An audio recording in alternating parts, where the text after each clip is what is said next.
तुम अपने आप को बहुत ज्यादा शरीफ समझते हो, बहुत अच्छा समझते हो खुद को। तुम कौन होते हो मैडम को ये बताने वाले कि उनकी कुर्सी मैंने तोड़ी थी? हाँ, तुम अगर अपना मुंह नहीं खोलते तो आज मेरे मम्मी पापा को प्रिंसिपल ऑफिस में ना बुलाया गया होता। तुम्हारी वजह से मेरी इतनी इंसल्ट हुई। मैं तुम्हें नहीं छोड़ूंगा, समझ में आई तुम्हारे? एक बार बाहर मिलो मुझे, मैं तुम्हें देख लूंगा। तुमने गलत किया था और गलत का नतीजा हमेशा गलत ही होता है। तुम्हारी वजह से मैडम को चोट आई और मैं क्लास का मॉनिटर हूँ, तो क्या मैं ये बात झूठ बोलूंगा मैडम से? जो मुझे सही लगा मैंने वही किया। और अगर तुम्हें बुरा लग रहा है तो ये तुम्हारी गलती है, तुम्हें ऐसा कुछ करना ही नहीं चाहिए था। और अगर तुमने किया है तो सजा भी भुगतनी ही पड़ेगी फिर। तू कौन होता है सही और गलत में फर्क करने वाला? तुझे क्या पता क्या सही है क्या गलत है? जो तूने मान लिया वही सही है। उस टीचर ने कल मेरे दोस्त को मारा था, इसलिए हमने उसके साथ ऐसा किया। और तू कौन होता है उसकी तरफदारी करने वाला? किसी को गिराना, चोट पहुंचाना गलत ही होता है। वो हमारी गुरु है, तुम लोगों को ऐसा नहीं करना चाहिए था।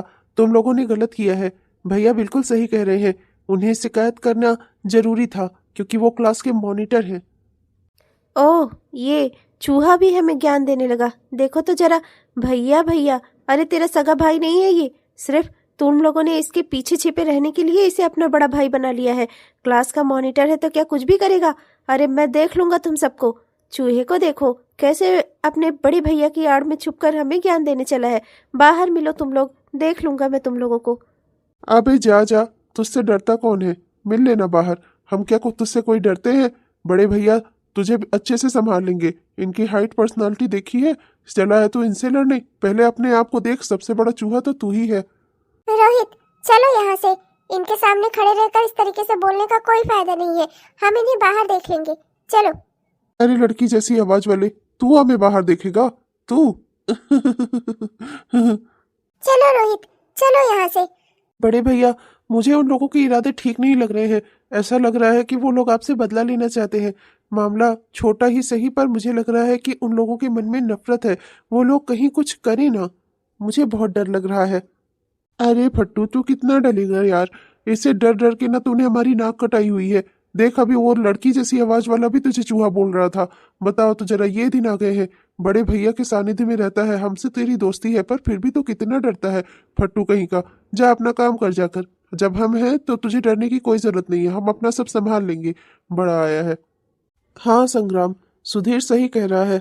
तुम्हें इतना नहीं डरना चाहिए। जब मुझसे दोस्ती की है तब फिर डरने की क्या बात है? मैं हूं ना, मैं सब संभाल लूंगा। तुम अपनी कक्षा में जाओ, जाकर बैठो आराम से, हम लोग अपना देख लेंगे। ऐसे डर डर के जीना हुआ तो इस स्कूल में रह नहीं पाओगे। और अभी तो तुम्हें यहाँ से पूरा हर साल पढ़ाई करनी है, पूरा इंटर तक पढ़ाई करनी है। और अगर तुम इतना ही डरते रहे तो इस स्कूल में कैसे रहोगे? इस स्कूल में रहने के लिए ना हिम्मत भी लगती है, समझे? जाओ अपनी क्लास में जाकर बैठो। तुमसे वही हो सकता है, जाकर अपनी पढ़ाई करो। अंकित भैया, वो आप सुबह बिना खाना खाए ही घर से निकल आए थे। माँ ने आपके लिए कच्चे केले की सब्जी और पूड़ी भेजी है। भैया, मैं टिफिन लेकर आई हूँ, चलकर खाना खा लीजिए आप भी। और संग्राम, मैं तुम्हारे लिए भी कच्चे केले की सब्जी और पूड़ी लेकर आई हूँ। चलो चलकर तुम भी खाना खा लो। वाह, कच्ची केले की सब्जी और पूड़ी, ये तो मेरा भी फेवरेट खाना है। तुमने मुझे नहीं बताया राधा, मैं भी खा लेता। मुझे भूख नहीं है और मुझे कुछ जरूरी काम भी है। मुझे प्रिंसिपल ऑफिस जाना है, कुछ प्रिंसिपल साहब से बात करनी है। तुम लोग जाओ और अपनी क्लास में बैठकर खाना खा लो, जाओ। चलो संग्राम। चलो राधा, मैं भी आज तुम्हारे हाथों से खाऊंगा सब्जी और पूड़ी। माफ करना सुधीर, तुम्हारे घर में किसी चीज की कमी नहीं है। तुम जो चाहो अपने घर से मंगाकर खा सकते हो। मैं तुम्हारे लिए खाना लेकर नहीं आई हूँ। मैं सिर्फ अपने भाई अंकित भैया और संग्राम के लिए ही खाना लेकर आई हूँ, मेरे दोस्त के लिए, तुम्हारे लिए नहीं। मुझे माफ करना। और वैसे भी तुम्हें किस चीज की कमी है? इतने बड़े अमीर माँ बाप की तुम इकलौती संतान हो, तुम्हें किस चीज की कमी हो सकती है भला? जो चाहे मंगा लो अपने घर से। पर हमें भूखा क्यों मारना चाहते हो? हमारे पास जो है वो बस हमारी भर का ही है। चलो संग्राम। मैं इस राधा से इतने अच्छे से बात करता हूँ और ये जब देखो तब संग्राम के साथ ही घुसी रहती है, संग्राम के साथ ही बोलती बतलाती रहती है। मुझसे तो ये बात भी नहीं करती। आखिर मुझ में क्या कांटे लगे हैं? मेरी तरफ क्यों नहीं देखती ये? मैं करूँ तो करूँ क्या? हर बार ऐसे कोई ना कोई बहाना बनाकर मुझसे दूर चली जाती है और संग्राम के पास बैठी रहती है हरदम। जब देखो तब ये दोनों आपस में बतलाते रहते हैं। मुझे इसकी दोस्ती संग्राम से बिल्कुल भी पसंद नहीं है, बिल्कुल भी नहीं। संग्राम, मैं तुझे देख लूंगा, मैं तुझे राधा के करीब नहीं रहने दूंगा। राधा सिर्फ मेरी है, वो सिर्फ मेरी दोस्त बनेगी। मैं उसे तेरा दोस्त कभी नहीं बनने दूंगा। मैं राधा को पसंद करता हूँ और मुझे बिल्कुल पसंद नहीं कि राधा के करीब कोई और रहे, चाहे वो तू ही क्यों ना हो। तुम्हारा लंच काफी टेस्टी था, पर तुम रोज ऐसा क्यों करती हो? रोज तुम मेरे लिए कुछ ना कुछ बनाकर क्यों लाती हो अपने घर से? तुम्हारी माँ तुम्हें कुछ कहती नहीं क्या? मैं अपने घर से खा पी कर तो आता हूँ, तुम्हें रोज यहाँ मेरे खाना लेकर आने की जरूरत नहीं है। अच्छा, जरा इधर देखना मेरी ओर। हाँ संग्राम, मैं जानती हूँ, मुझे पता है, पर फिर भी मैं तुम्हारे लिए खाना लाती हूँ क्योंकि मुझे अच्छा लगता है तुम्हारे साथ खाना। देखो, अगर तुम मेरे साथ नहीं खाना चाहते तो फिर कोई बात नहीं है, मैं कल से खाना नहीं लाऊंगी, न तुम्हारे लिए न अपने लिए। ओह नहीं नहीं, ऐसा मत करना। I am sorry. मैं सोचता हूँ कि आंटी जी पता नहीं क्या सोचती होंगी, रोज तुम मेरे लिए खाना लेकर आती हो। अच्छा नहीं लगता ना, बस इसलिए बोल दिया। आई एम सॉरी, आइंदा से नहीं कहूँगा। ठीक है, तुम लाना, मेरे लिए भी लाना और अपने लिए भी। हाँ। मैं अच्छे से जानती हूँ संग्राम, तुम्हारे पिताजी के जाने के बाद तुम्हारे घर की क्या स्थिति है, तुम और तुम्हारी माँ किस स्थिति में जी रहे हो, मुझे अच्छे से पता है। 2 टाइम का खाना तो बहुत दूर की बात है, एक समय का खाना मिल जाए ना, वही बड़ी बात है। इसीलिए मैं रोज अपने घर से अपने सुबह का खाना ना खाकर बचा कर ले आती हूँ तुम्हारे साथ यहाँ खाने के लिए, जिससे हम दोनों साथ में खा सकें और तुम भी कुछ खा सको। पर मैं तुमसे ये बात कभी कहना नहीं चाहती क्योंकि मैं जानती हूँ अगर मैंने तुम पर कोई एहसान जताया तो शायद तुम कभी भी मेरे हाथ से खाना नहीं खाओगे, और अगर तुम्हें पता चला कि मैं सुबह का खाना अपना कभी नहीं खाती सिर्फ इसलिए कि तुम खा सको तो तुम कभी नहीं खाओगे। इसीलिए मैं तुमसे झूठ बोलती हूँ। हे भगवान, मुझे माफ करना, मुझे ये बात झूठ कहनी पड़ रही है संग्राम से। मैं संग्राम से कोई झूठ नहीं बोलना चाहती, पर ये मेरी मजबूरी है। क्या हुआ, यहाँ क्यों रुक गई? चलो अब चलकर अपनी क्लास में चलते हैं, वरना देर हो गई ना तो टीचर हमें ढूंढने लगेंगी और फिर पूरे क्लास में तबाही मच जाएगी। पूरा स्कूल सोचेगा ये 2 बच्चे कहाँ भाग गए। वो क्या है ना कि मेरा हिस्ट्री का होमवर्क पूरा नहीं हुआ था, अगर तुम वो पूरा कर दोगे तो मैं क्लास में चलने को तैयार हूँ। तुम और तुम्हारा हिस्ट्री का डर, अरे कब खत्म होगा? क्यों डरती हो इतना हिस्ट्री पढ़ने से? अरे हमारे देश का पुराना इतिहास, विदेश का पुराना इतिहास जानना जरूरी नहीं है क्या तुम्हारे लिए? वो क्या है ना, मैं आज में जीने वाली लड़की हूँ और मुझे वर्तमान पसंद है। मैं जिस दुनिया में रहूँ मुझे बस वही अच्छी लगती है, ना मैं बीते जमाने में जाना चाहूँ ना ही मैं उसके बारे में कुछ सीखना चाहूँ। और वैसे भी मुझे चिंता करने की जरूरत ही क्या है, जब तुम हो मेरे पास तो मेरा होमवर्क भी कर दोगे, मेरा प्रोजेक्ट भी बना दोगे, मुझे अच्छे से पता है। पागल लड़की, अगर मैं नहीं होता ना तो तुम्हारा पता नहीं क्या होता। हिस्ट्री वाली मैडम तो तुम्हें रोज मारती। चलो अभी, अंकित भैया को पता चलेगा ना अगर कि तुम्हें हिस्ट्री से इतना डर लगता है, बहुत डांट पड़ने वाली है तुम्हें। चलो। एक तो वो सुधीर पता नहीं ही भैया को क्या क्या भड़काता रहता है, हरदम बदला लेने के लिए किसी न किसी से उकसाता रहता है। मैं तो तंग आ गया हूँ उस लड़के से, मुझे तो बहुत अजीब लगता है। तुमने बिल्कुल सही कहा, सुधीर बिल्कुल भी अच्छा इंसान नहीं है। मैं और मेरी माँ, हम लोग खुद चाहते हैं कि भैया उसकी संगत छोड़ दें, पर हम लोग करें क्या? भैया के आगे पीछे लगा रहता है, उनका जिगरी दोस्त बना रहता है। मुझे तो खुद उसे देखे गुस्सा लगती है। खैर छोड़ो ये सब बातें, चलो। तुम्हें मेरा होमवर्क नहीं करना क्या? हाँ हाँ चलो। हिस्ट्री का होमवर्क तो सिर्फ एक बहाना है। मुझे बहुत अच्छा लगता है जब तुम मेरे सामने बैठकर लिखते पढ़ते हो, तुम ध्यान से अपनी किताबें देखते हो और मैं तुम्हें। ये क्या है राधा, फिर से दो? तुमने अभी कुछ समय पहले मैथ किट भी तो खरीदी थी, फिर तुम आज आर्ट किट भी तो मांग रही हो, कल साइंस किट भी तो मांगोगी। ये तुम क्या कर रही हो राधा? मुझे कुछ समझ में नहीं आ रहा, हर चीज दो। क्यों? मम्मी, मैं एक्स्ट्रा टैलेंटेड बच्चा हूँ, मुझे हर चीज दो चाहिए होती है। मुझे लगती है माँ, मुझे इतनी सी जरूरत है, क्या आप मुझे दिला नहीं सकती? हाँ, बदमाश नहीं तो एक्स्ट्रा टैलेंटेड बच्चा। आने दे तेरे पापा को, उनसे बोल दूंगी, 2 ही ला देंगे। महारानी हर चीज 2 मंगाती है ये लड़की, पता नहीं क्या करना चाहती है। अरे आंटी, जल्दी चलिए आंटी। हाँ, आपको जल्दी पुलिस स्टेशन चलना होगा। क्या है ना, बड़े भैया को पुलिस ने अरेस्ट कर लिया है। जल्दी चलिए आंटी, जल्दी चलिए। मैं भी वहां था पर मैं कुछ कर नहीं पाया। आंटी चलिए, जल्दी चलिए। क्या? ये तुम क्या बोल रहे हो सुधीर बेटा? ऐसा कैसे हो सकता है? ऐसा क्या कर दिया अंकित ने जो उसे पुलिस पकड़ कर ले गई? ऐसा कैसे हो सकता है? अब मैं क्या करूं? तेरे अंकल तो अभी दिल्ली गए हुए हैं, अब मैं क्या करूं अकेले? हे भगवान, अब मैं क्या करूं? मुझे कुछ समझ नहीं आ रहा, मैं क्या करूं? अब क्या होगा? क्या भैया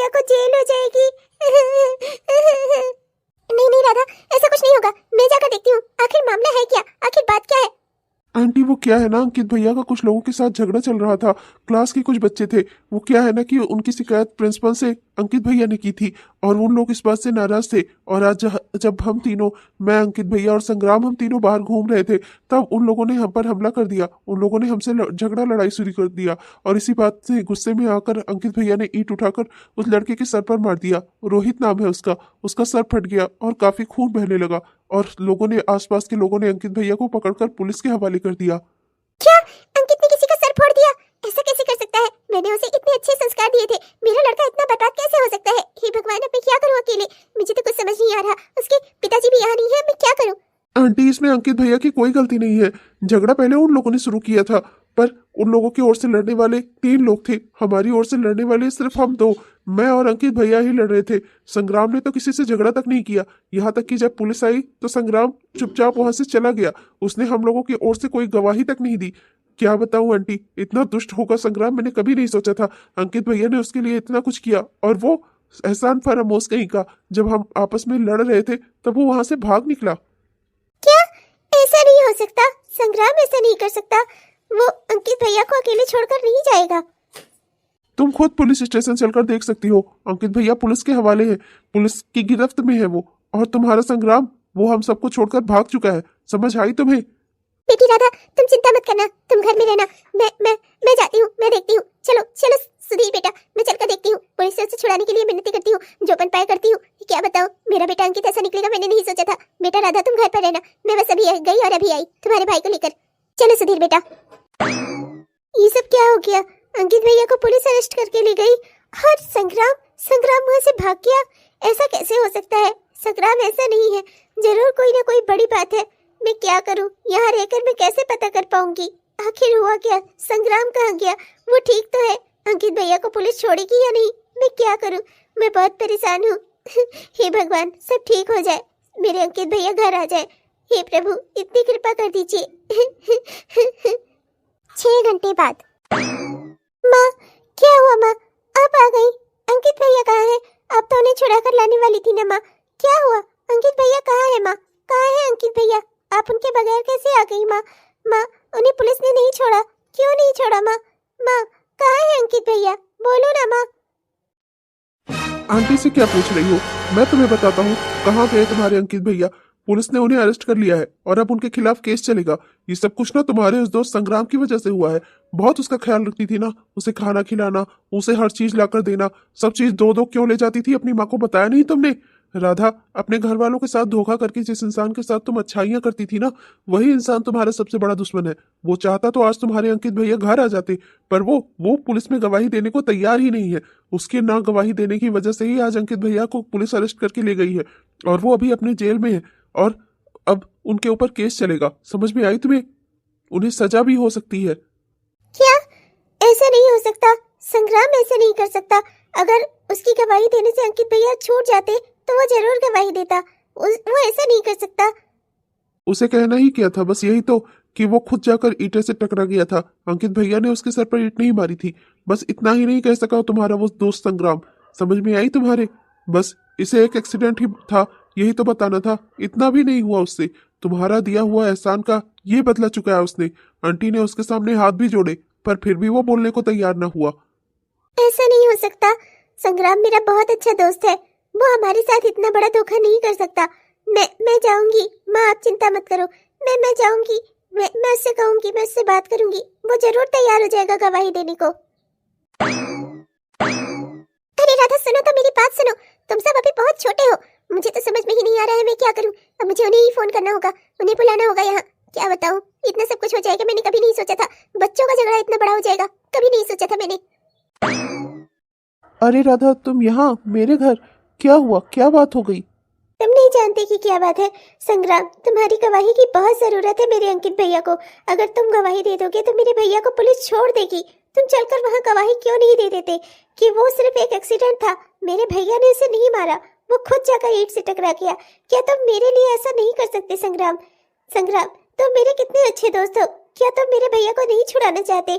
क्या तुम चाहते हो वो जेल में सड़ते रहे? मैं चाहकर भी तुम्हारी कोई मदद नहीं कर सकता राधा, क्योंकि जब ये सब कुछ हुआ मैं वहां पर था ही नहीं। मैंने कुछ देखा ही नहीं, तो मैं कैसे गवाही दूं? कैसे मैं इतना बड़ा झूठ बोलूं? जिस समय ये सब कुछ झगड़ा शुरू हुआ ना, तुरंत ही सुधीर ने मुझसे कहा कि मैं जाकर पुलिस को लेकर आऊं। मैं पास की पुलिस चौकी चला गया था पुलिस वालों को बुलाने। जब मैंने कुछ देखा ही नहीं तो मैं गवाही किस चीज की दूं राधा? और वैसे भी मेरी गवाही कोई मायने नहीं रखती राधा, तो मेरी बात समझने की कोशिश करो।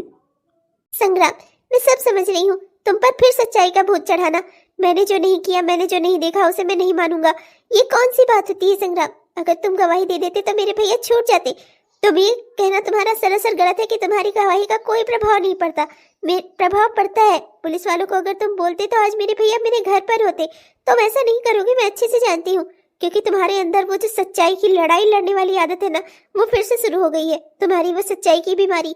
और भले ही इसकी भेंट में मेरे भाई की जिंदगी ही क्यों न चली जाए। हाँ, मैं हमारी दोस्ती को भी तुमने जरा भी महत्व नहीं दिया। हाँ, तुम्हारी सच्चाई से कि आगे मेरी दोस्ती भी हार गई, मेरा प्यार भी हार गया।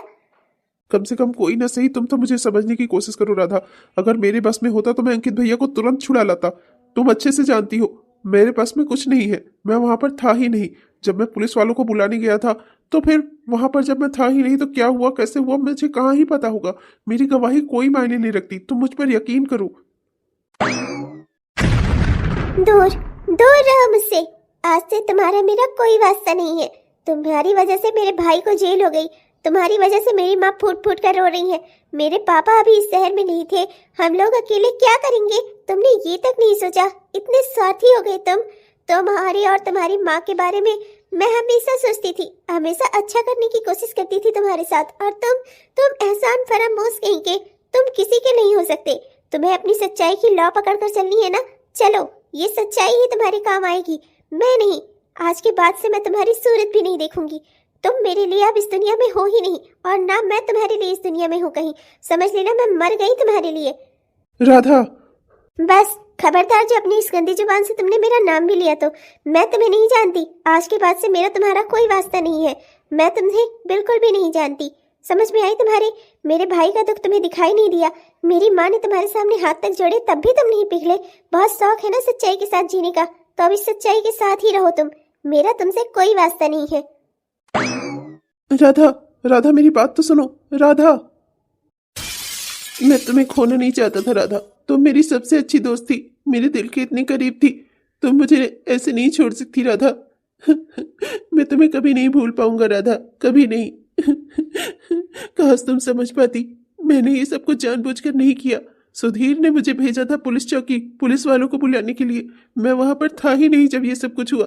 मेरी गवाही कोई मायने नहीं रखती। सुधीर ने ये बात जबरदस्ती सबके दिमाग में डाली हुई है कि अगर मैं गवाही दे देता तो सब कुछ सही हो जाता। ऐसा कुछ नहीं होता राधा, तुम कब समझोगी? सुधीर का किया हुआ है ये सब कुछ, मैंने ऐसा कुछ नहीं किया है राधा। प्लीज समझने की कोशिश करो। प्लीज प्लीज मुझे मत छोड़ो। मैं तुम्हारे बगैर कैसे जीऊंगा राधा? मैं तुम्हारा इंतजार करूंगा अपनी आखिरी सांस तक। मैं भी ये जानता हूँ तुम मुझे कभी नहीं भूल पाओगी। मेरा और तुम्हारा साथ इस जन्म का नहीं, जन्म जन्म का है। तुम मुझे कभी नहीं भूल पाओगी राधा, और ना ही मैं तुम्हें कभी भूल पाऊंगा। कुछ दुनिया चाहे जो कर ले, तुम लौटकर मेरे पास आओगी। ये मेरी उम्मीद नहीं, ये मेरा इंतजार है। मेरा विश्वास है तुम आओगी एक दिन मेरे पास वापस। तुम जरूर आओगी। इस दुनिया में चाहे जो भी हो जाए, पर मैं ये यकीन कभी नहीं करूंगा कि संग्राम से राधा हमेशा के लिए दूर हो गई। संग्राम के पास राधा आएगी, वापस आएगी और हमेशा आएगी।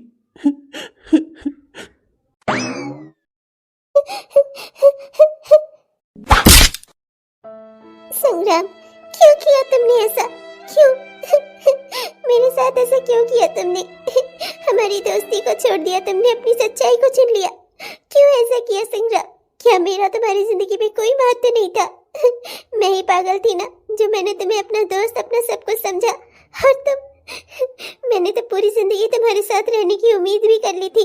मुझे क्या पता था कि मेरा कोई मायने ही नहीं है तुम्हारी जिंदगी में। मेरे परिवार के साथ इतना गलत किया तुमने। मैं तुम्हारी सूरत भी नहीं देखना चाहती संग्राम, जिंदगी में कभी भी नहीं। हे भगवान, अगर मेरे प्यार में, मेरी अच्छाइयों में कोई सच्चाई रही हो ना, तो मैं अब संग्राम की सूरत भी नहीं देखना चाहती। जितना उसने मेरे साथ गलत किया है ना, मैं उसकी शक्ल नहीं देखना चाहती। मैं उससे जिंदगी में कभी नहीं मिलना चाहती। कभी ऐसा ना हो भगवान कि अब मेरे आंखों के सामने कभी भी संग्राम आए। तुम पर भरोसा करके, तुमसे दोस्ती करके मैंने अपनी जिंदगी का सबसे बड़ा ग्रहण लगाया है खुद को। मैं तुम्हें भूल जाऊंगी और कभी याद नहीं करूंगी। आज से संग्राम और राधा एक दूसरे से कभी नहीं मिलेंगे, कभी भी नहीं, पूरी जिंदगी में नहीं, मरते दम तक नहीं। 12 साल बाद। भैया, आज मेरा इंटरव्यू है, मैं अपना इंटरव्यू देने जा रही हूँ। भगवान से प्रे करना कि ये जॉब मुझे ही मिल जाए, ठीक है भैया? और हाँ, आपके लिए लंच बनाकर रख दिया है, आप खा लेना, भूल मत जाना। हाँ अरे जरूर, ये जॉब मेरी बहन को ही मिलेगी। मैं तो कह रहा था मैं ही कोई सोर्स सिफारिश लगाकर तेरी जॉब पक्की करा देता, पर तूने ही मुझे कह रखा है मैं अपने आप से ही जॉब हासिल करूंगी। जब मेरी बहन को खुद पर इतना विश्वास है तो मुझे भी उसके विश्वास पर विश्वास है। और हाँ, तू मेरी माँ बनने की कोशिश मत कर। माँ के जाने के बाद तूने मेरा बहुत ख्याल रखा है, ख्याल तो मुझे तेरा रखना चाहिए था। मम्मी पापा के जाने के बाद हम दोनों भाई बहन ही तो हैं एक दूसरे के, और तू मेरा ख्याल रखती है। पागल कहीं की। तू जा, अपने इंटरव्यू पर ध्यान दे, मैं अपना देख लूंगा, तू परेशान मत हो। वैसे भी जिंदगी ने मुझसे 5 साल तो छीन ही लिए मेरे। काश वो सब कुछ ना हुआ होता। 5 साल के लिए मैं जेल न जाता तो मैं अपने परिवार के साथ थोड़ा और समय बिता पाता, पर क्या ही किया जा सकता है। खैर, ये सब बातें छोड़, आज अच्छा दिन है, अच्छी बातें होंगी। तू अपने इंटरव्यू पर जा और ध्यान दे, और अच्छे से अपना इंटरव्यू देना, और खूब बढ़िया सा नंबर लाना, और अच्छे से अपनी जॉब हासिल करना। मेरा आशीर्वाद है तुझे। और मैं एक काम करता हूँ, मैं सुधीर को तेरे साथ भेज देता हूँ, तो सुधीर के साथ चली जा, ये तुझे ऑफिस में छोड़ देगा। हाँ हाँ, क्यों नहीं, कार तो खराब है, मैं बाइक से ले चलता हूँ तुम्हें, चलो ना। नो थैंक्स, मुझे इसकी कोई जरूरत नहीं है, मैं खुद से चली जाऊंगी। और भैया, आप अगर चाहते हैं ना कि मुझे आने जाने में कोई दिक्कत ना हो, तो मेरी स्कूटी का इंतजाम कर दीजिए। मुझे किसी के साथ नहीं जाना, मैं अपना खुद से चली जाऊंगी और चली आऊंगी ऑफिस तक। अरे हाँ हाँ ठीक है बहन, कर दूंगा, चिंता क्यों करती है। आज ही मैं फोन कर देता हूँ, वो लिस्ट भेज देगा, तुझे जो सी स्कूटी पसंद हो वो वाली आ जाएगी, चिंता मत कर। ठीक है, अब जा, bye, best of luck. Thank you भैया। हेलो, हाँ मिश्रा जी, हाँ वो चुनाव की रैली के बारे में आपसे जरा बात करनी थी। अच्छा हुआ आपने ही फोन कर लिया। अरे रुको, इतना नाराज क्यों रहती हो मुझसे? मेरे साथ कहीं नहीं आती जाती तुम, ना ही तो मुझसे बात ही करती हो। अरे मुझ में क्या कांटे लगे हैं? पहले तो संग्राम से तुम्हारी दोस्ती थी, तब समझ में आता था। अब तो संग्राम भी नहीं रह गया, अब तो मुझसे क्यों नहीं बोलती? अब क्यों मेरे साथ नहीं चलती तुम कहीं? हाँ बताओ, मैं तुम्हें इतना पसंद करता हूँ और तुम। सुखद मनाओ, तुम्हारी इन तुच्छी हरकतों के बावजूद भी मैंने अपने भाई को नहीं बताया, वरना अंकित भैया को जिस दिन बता दिया ना, उस दिन तो तुम उनके साथ तो नहीं रह पाओगे, और पता नहीं तुम इस दुनिया में भी रहो या नहीं। समझ में आई तुम्हारे? आइंदा से मुझसे कभी इस तरीके की कोई बात करने की कोशिश भी मत करना, वरना मुझसे बुरा कोई नहीं होगा। समझ में आई? मुझे तुम्हारे साथ कहीं नहीं आना जाना। आइंदा से मुझसे बात करने की और मुझे बोलने की कोशिश मत करना। तुम बड़े आए हो। तुम मुझसे चाहे जितना दूर भाग लो, तुम्हारी जिंदगी का पहला और आखिरी ऑप्शन ना हमेशा मैं ही रहूंगा। तुम्हें ना सिर्फ मेरा ही बनना है, तुम चाहे जो कर लो राधा। अब संग्राम नाम का कांटा हमारी जिंदगी से जा चुका है, अब तो तुम मेरी ही होगी, चाहे जो भी कर लो। आज नहीं तो कल तुम मेरी ही पत्नी बनोगी। हाँ। संग्राम का रास्ता मैंने ऐसा साफ किया है कि संग्राम अब कभी तुम्हारी जिंदगी में वापस लौट कर नहीं आ पाएगा, और किसी और को मैं आने दूंगा नहीं।